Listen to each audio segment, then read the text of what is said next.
know if it's good to have something obscuring my whole, like half my body. We don't want that. That's the reason you're on here, is your body. Well, you know what I mean. We're filming, evidently. Welcome to Empire's CV.TV, and we have a special Comic-Con guest here today. You went to Comic-Con, and you're going to tell us about some of the fun stuff that was happening, correct? Yes, I will. All right, why don't we start? I would really. Ow. Maybe we start with his name. What is your name? My name is Hilton Collins, and I went to Comic-Con as a writer for Bleeding Cool. Which is pretty awesome, and we all know Bleeding Cool. And what kind of stuff do you do with them? I write I write opinions about things. I wrote, like a while ago, 4 reasons why it's good that the Superman film franchise is going to usher in the DC Cinematic Universe. And I wrote something else. I covered a Walking Dead panel at Wizard World SatCon when John Bernthal, who played Shane, came out. So those are the 2 things I did for them. They sent me to Comic-Con this year to cover some panels for them. Did you get to see the DC panel? The DC TV panel, not the movie panel. Did you see the clip that went up momentarily before it got removed with Superman and Batman? I think so. I think I saw a bootleg version of it. You would remember. It was fantastic. Yeah, it's the one where he, the back signal, there's lightning, and then it's Superman. I did see that. I saw the bootleg grainy version because I couldn't see it in person. But you could see the armor, right? The Batman armor? Actually, I might not have. It was so freaking dark. Okay. It was great. I did see it, though. Hope, but I'm still going to see Captain America the first weekend and then make Batman. I'm going to see them both at the same time. At the same weekend, not at the same time. But actually, during the Marvel movie panel, which I had to cover for Bleeding Cool, after it was over, a fan of the Marvel movies came up to us in the cage. She was friends with somebody else in Bleeding Cool. She was talking to both of us. She said she was there for Marvel, but she was there in the morning. She was one of those people who camped out. She was there for the DC, the Warner's thing. And she said she really liked what you saw, and it gave her more hope. She said she still wasn't sure about the movie, but she said what she saw, she thought it was really good and gave her hope. And she wasn't and she was a huge Marvel fan. I don't even know if she cared about DC movie that much, but she said she liked what she saw. All right. Well, what was the highlight of the con? Wow, the highlight of the con. The highlight of the con was being able to live blog from Hall H and actually be able to do it. I felt like a court stenographer because I had to type. The way it worked is, they set up on Bleeding Cool a live blog, and all these people, readers would go on the website, during the con and during Hall H to see what was happening there. So I had to type as people were typing and make sure I captured everything. And I felt really good after I did it, and they said I did a good job. That was the highlight. You're selling yourself too. A court stenographer? That's not what. No. You were on the street reporter. Oh, I'm not saying there's anything wrong with being a stenographer. Oh no. I'm not trying to offend any of our fans. I'm just No, stenographers are cool. Believe me. That was one highlight. I also because I was there at Bleeding Cool, they had access to some, parties that comic book people, creators went to. Mm-hmm. And I loved going to the parties and talking to some of the people who make the comic books that I like. Conversational. It was great. I ran into Nicholas Scott on the street. Not at the party, it's different. I was talking about parties and I jumped somewhere else. But outside, when I was walking around one night, I ran into Nicholas Scott, she was his friend, and I told her, she's an artist, she's drawn Secret 6, Earth 2, she's really beautiful stuff, and a beautiful lady. And I went and talked to her and I said, oh, your work is beautiful and you're a beautiful person. I've never met her before. And she joked, she was like, for all you know, I could be a total bitch. And I said, you're beautiful. And I said, oh, okay, well, it doesn't matter. I'm sure you're great. It was a joke, and it was laughing, but that was a good highlight. I met Jim Lee. I only got to talk to him for a second. He was busy. He was like, yeah, I got something to do. He was very polite. I mean, Jim always seems nice. He was in the middle of something, believe me. So I'm not trying to say he was very nice, but he was in the middle of a group of people, and he did acknowledge me. And that man's time is like everybody wants to see. So it's, unfortunately, getting anything more than a quick moment. Yeah, true. And I talked to Scott Snyder and Phil Jimenez. I've actually been Facebook friends with Phil for a long time. We have a lot of Facebook conversations. But I met him in person. Well, I've met him in person before, but I ran into him again in person here at the con. It was great. His artwork is fantastic, and he needs to be doing more stuff. Yeah, he drew Infinite Crisis, and we actually talked. You should do something in the actual piece. Infinite Crisis, that was their big crossover. Oh, I thought you meant the new one. They just came out with that Infinite Crisis. No, Infinite Crisis is when Superboy Prime came back with Evil. That was a long time ago. Yeah, but I was going to say, he drew that really great... He's explaining it. Superboy Prime. Where the Freedom Force. Remember in the opening issue, they answered the call and like a bunch of DC's most dangerous villains came and just destroyed them. That was just a great scene, and I felt sorry for the Freedom Force, but it was excellently drawn by Phil. If you're ever watching this, you're a superstar. You are a superstar, and that was like 5 years ago.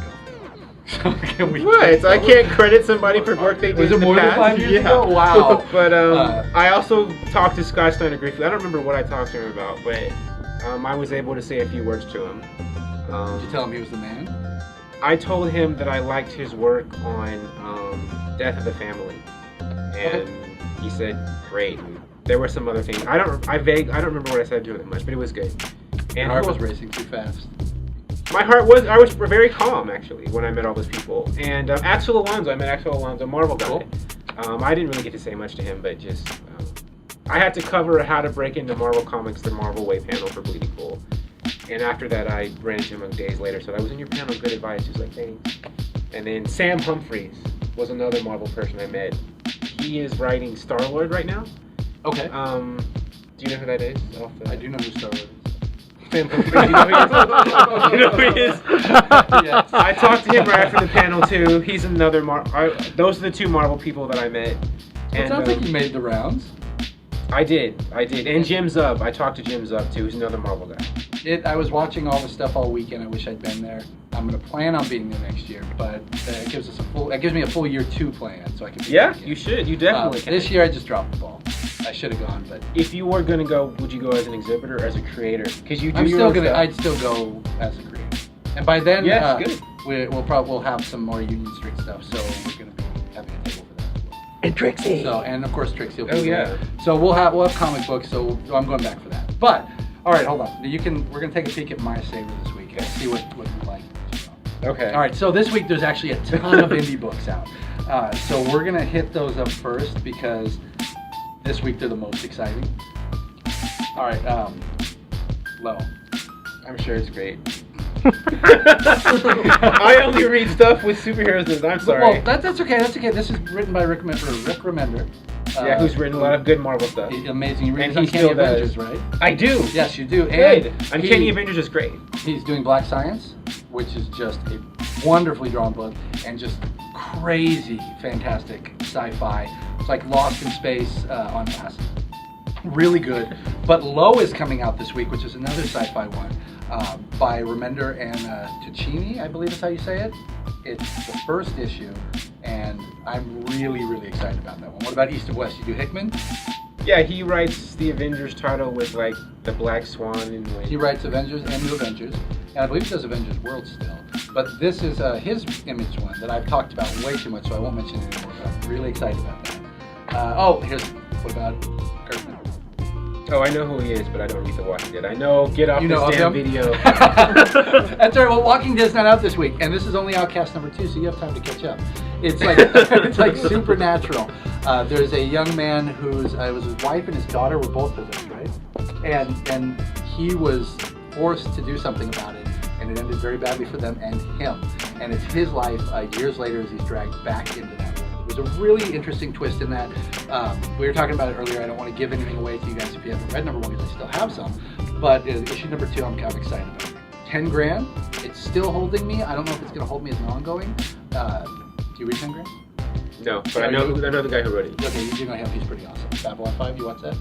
No, but I know him from stuff he's written in comics. Okay, all right. Babylon 5 wasn't a comic. No, it was technically later, but that's the reason. So I'm still excited about this. I don't know how far I can go with this, the whole heaven and hell thing. Guy trapped in between in the war. I think you should wrap it up maybe 12, 18 at the most, but we'll see. Excited about this. I don't know how he's going to wrap it all up. You are Snyder. I do know Snyder because I read Batman. And this is the final issue of this one. I was hoping for an oversized to cover everything in this little post-apocalyptic water world event, but it doesn't look like that. But I was told this morning to trust in Snyder, so I will. Batman Eternal, checking that out. I haven't yet, story. but I'm sure it is great. You're sure it's great? It could be horrible. Because you said it was. Oh, thank you. Future's End. I'm actually enjoying Eternal more. Oh, you are reading Future stuff. I have to catch up, but yeah, I've read the first. I've actually really. I don't care if you spoil things, because I'll read it. But I left off. I remember where I left off, but I remember when Ronnie Firestorm had Jason. Is the other guy? That's the other guy's name? I believe it is. He was like basically holding him hostage. Oh, that was awesome for like an entire month. Yeah, he I was wouldn't let like, him out. that's where I left out. I've bought issues, but I have to catch up because I've been busy. But I'm gonna finish it. But yeah, I'm liking that one. And it's fun. The last issue ended. No, 2 issues ago. God, they come out so fast. Ended. Yeah, it's a with big weekly barter series, right? Yeah, it's a weekly. Oh, I love the new guys. Yes. Oh, and did you see the map of the new guys where they Multiversity? Yeah, that's what it is, right? Yeah. Where they I detail the haven't. worlds and the. I saw on Facebook that I didn't have time to look at it. Oh, but take a peek at it. It's absolutely beautiful. Isn't it? They need to do that. Yes. They have so many and worlds I have and a poster. universes. We're gonna frame it and put it up. I'm surprised they didn't do that sooner. They have so many worlds in the universe. They need to have that map out like 20 years ago. That's true. They probably should. I love DC, but I think so. Harley Quinn, do you love Harley? I do like her. Actually, I don't read the book, but I do like Harley Quinn. A lot of people, they got a lot of flack for the redesign, but I was open to it because she used to look totally different from that. She does, but I'm completely okay with it. I think she looks fantastic. I have a friend whose name is Pinguino Kolb. She actually has taken a lot of photography for CBR, Comic Book Resources. She like cosplayed as Harley Quinn for a little bit there, as the current Harley. That's the current one? Yeah, and she looked nice. Ben's married though, so you What can't about see her. Is that coming out tomorrow? I'm keeping up with this one. So what do you think about the changes with Lex Luthor? I think it's very interesting. I like with, DC has had a lot of characters historically that have their own books. So I felt like in the Justice League a lot of times they wouldn't, do things with the characters, develop the characters, because I think they had to kind of do hands-off stuff with them. That's just my take. But recently it seems like they've been having them interact more and do things more with them and develop their characters differently, So you like the direction they're taking with Lex Luthor? I do. I mean, I don't think it's gonna last or that he's truly heroic, but I think it's good for like storytelling and dramatic purposes. That they're taking him down this route, like when he showed up at Wayne Manor and tried to blackmail Batman. That was I thought that awesome. was amazing. I was like, that's so freaking awesome. He's like, hi, Bruce Wayne. Yeah, I was like, this Batman. is great. I love the way that they're having the members of the Justice League, the iconic DC characters interact and bounce off each other and kind of mess with each other's lives. I think that's cool. They've been doing that I think for the last like 5 or 10 issues or whatever, and I like that. With the way they're having Superman and Wonder Woman get together. I mean, whether or not you agree with that relationship, the fact that they're even the fact that they're even brave enough to do that, when I don't think they would have ever done that before, is I think great. I mean, they're doing things with these characters that I think they were afraid to do. They're taking chances with them, and they're developing them emotionally in Justice League and not just in their own books. Before in Justice League, I felt they would have been standoffish with them, but I don't think they're doing that with them as much this time. That's what I'm trying to say. Well, I also like that with Justice League, they're not keeping just the main members. I mean, they have for a while, but adding Lex in, taking Supes out, it just gives you a little more variety of the DCU, because there's no reason that Justice League should just be those 5. No, and it hasn't always been that way, though. It hasn't always. They had the Bwahaha League, Justice League Detroit. No, I'm just talking about New 52, because they kept it very static for the first few. I see. So I'm enjoying that. Let's see what you're. I know you're doing some Avengers. So New Avengers. I'm behind actually, but cool. I like New Avengers more than Avengers proper. This one is actually extremely good to me, but I think this is probably the best. Avengers. Is that the one that comes out this week? This is yes. Oh, I haven't read it yet, but I am up with that one. I liked how they brought. Well, I know it's time travel and dimensions, so I always knew they were going to bring Scarlet Witch and Rogue and Wonder Man back eventually. But I think that's a really good series. Well, and Kang. You got Kang, you got Apocalypse, the Apocalypse twins. I love the episode where they showed Kang having the Apocalypse twins grow up, and he would like dump them in the Days of Future Past world.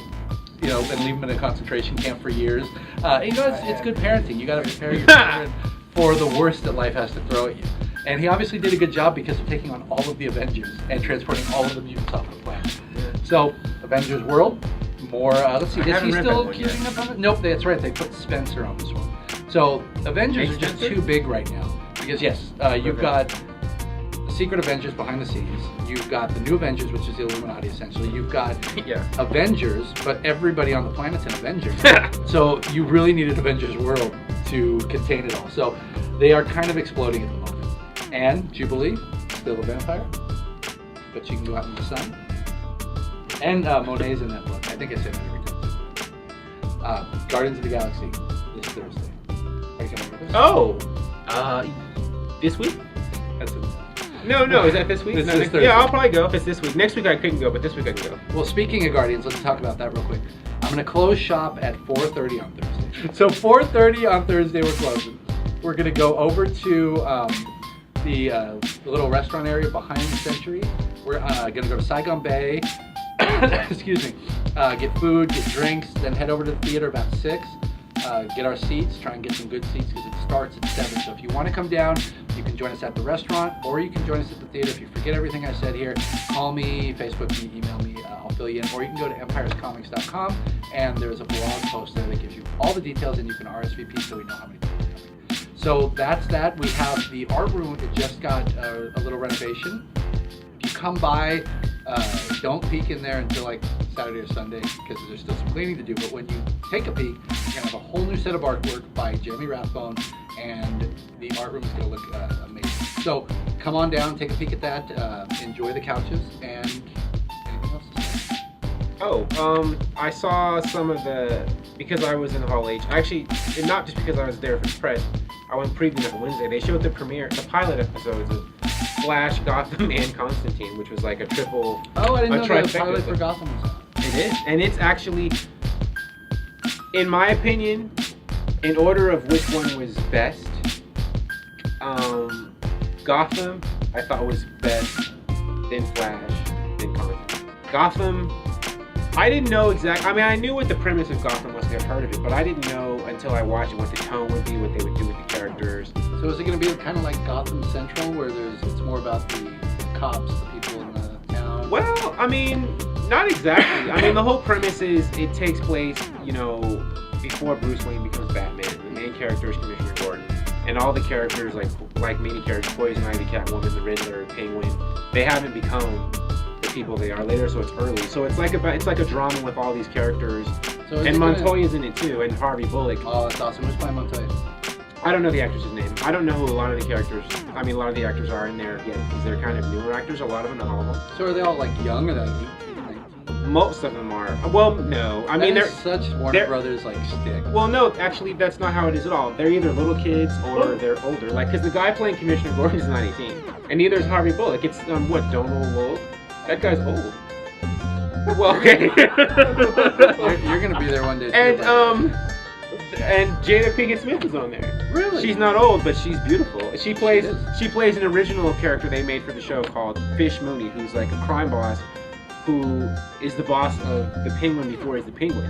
And it's a drama. So we get to see his rise. Yeah. Everybody's rise. And the Riddler's in there too before he was the Riddler.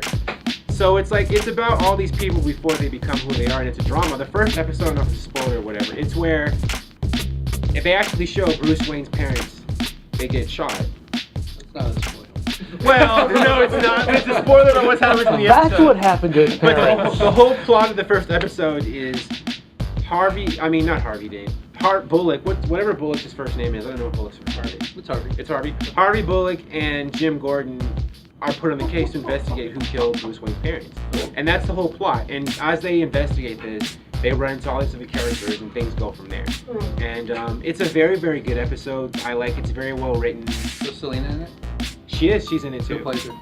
I don't know. She's a little kid. It's an actress who...